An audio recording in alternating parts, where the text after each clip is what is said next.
बिस्मिल्लाहिर्रहमानिर्रहीम। अस्सलाम वालेकुम नाज़रीन, फ़िदा दिल और खैबर पख्तूनख्वा असम्बली के अहाते में मौजूद हूँ। साबिक स्पीकर खैबर पख्तूनख्वा असम्बली मुश्ताक अहमद गनी इस वक्त मेरे साथ मौजूद हैं। गनी साहब कहाँ हैं अली अमीन गन्नापुर साहब? देखिए, बड़ा क्लियर है कि वो अली अमीन को कल केपी हाउस से एबडक्ट किया गया है, उठाया गया है। बहुत से लोग इसके विटनेस है। आज हमें हैरत हुई वफाकी वजीर दाखिला की बात सुन के कि जो बिल्कुल लाइलमी का इजहार कर रहे हैं। इतना बड़ा झूठ बोल रहा है एक शख्स जो कि वजीर दाखिला है, और केपी हाउस को तोड़ा गया, रेड किया गया, उसके ऊपर हमला आवर हुए, सीएम अनेक्सी के दरवाजे शीशे सारे टूटे हुए हैं, और अब कहते हैं कि हमें पता ही नहीं है। तो इस वक्त उन्होंने एक ऐसा कॉन्स्टिट्यूशनल बहरान पैदा कर दिया सूबे के अंदर, और इसमें अब अगर वजीर आला नहीं है तो फिर कौन who will run, which we are thinking कि ये चीफ सेक्रेटरी को पावर दे देंगे 149 के तहत। हालांकि वो गलत है, वो सही नहीं है, लेकिन लगता हमें यूं ही है। और अब हमें सार जोड़ के बैठना है, सारी पॉलिटिकल पार्टी से भी हम बातचीत करेंगे कि ये जो मेरा घर नहीं था, किसी पीटीआई का घर नहीं था, केपी हाउस पूरे सूबे का घर है। इस हमले को हम पूरे सूबे के ऊपर हमला तस्वर करते हैं। अब उनकी फैमिलीज भी थी लोगों की, और उनको भी निकाला गया वहां से। तो ये एक्सेप्टेबल किसी सूरत भी नहीं है। ये आपने जिस एक ऑप्शन की बात की है चीफ सेक्रेटरी को इख्तियार देना, गवर्नर राज का भी कोई इम्कान है? गवर्नर राज लग ही नहीं सकता। गवर्नर राज के लिए जो प्री रिक्विजिट है वो इस असेंबली का रेजोल्यूशन है, तो वो तो उनके पास है नहीं है। सो वो गवर्नर राज इंशाल्लाह नहीं लगा सकते। इसी तरह अनकॉन्स्टिट्यूशनल कोई चीजें कर सकते हैं, जैसे मैंने इशारतन आपको कहा, दिस विल बी अनकॉन्स्टिट्यूशनल। आइन में ये एरिया ग्रे है। नहीं, आपने बाकायदा एक आर्टिकल का हवाला दिया, तो वो तो दिया है, तो वो तो आइन ऑप्शन है। Some time on some specific reason, but उसका ये नहीं है कि बहुत ज्यादा इख्तियारात आ जाएंगे। वो वज़ीर आला के तौर पे एक्सरसाइज करेगा, लेकिन इनका प्रोग्राम यही लगता है कि उसके उनसे ये एक्सरसाइज करवाएंगे। तो ये आपका ख्याल है या कहीं से ये इतला ही है जिस ऑप्शन का आप जिक्र कर? कोई इतला आ रही है हमारे पास, बावसूख जराए हमारे भी है।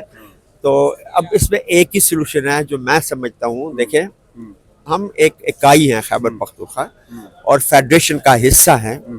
और अब फेडरेशन क्यों एक सूबे को एहसास महरूमी में डाल रही है? उनके चीफ मिनिस्टर को अगवा करके फौरन उनको रिलीज करें। हमारे वर्कर्स उन्होंने गिरफ्तार कर लिए हैं, उनको रिलीज करें। हमारे कुछ एमपीएस गिरफ्तार हैं, उनको रिलीज करें, ताकि सूरत हाल नॉर्मलाइज हो जाए। वरना हमें आज इतवार के दिन इजलास तलब करने की कोई जरूरत नहीं थी। इस इजलास में भी बात करते हैं। अडियाला जेल से कोई पैगाम, कोई हुक्म आया है कि एहतजाज जारी रखना है या ख़त्म कर देना? देखिए, मरकजी क़यादत ने तो एहतजाज जारी रखने का कहा है कि दिस विल बी कंटिन्यू। अब हमारे बहुत से वर्कर इस्लामाबाद में फंसे हुए हैं इस वक्त, और हमें उनकी सूरत हाल का भी पता नहीं चल रहा। तो हम डाटा भी साथ साथ हमारी सूबाई हुकूमत जो है वो कलेक्ट कर रही है, और शाम तक चीज़ें हमें पता लग जाएंगी। और भी तो हमने यही कहा है कि उनको भी छोड़े, और ये अपने मुल्क के दारुल हुकूमत में गए हैं।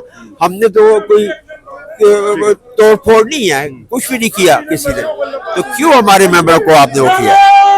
और ये जो सूबाई असम्बली का हंगामी इजलास बुलाया गया है, कितना मुअस्सर साबित हो सकता है इस सारी सूरत हाल को कंट्रोल करने के हवाले से? देखिए, हमारे पास इसके अलावा क्या है? हम कोई तालिबान तो है नहीं है कि हमारे पास गन्स है और हम असला लेके जाके स्टेट के साथ लड़ेंगे।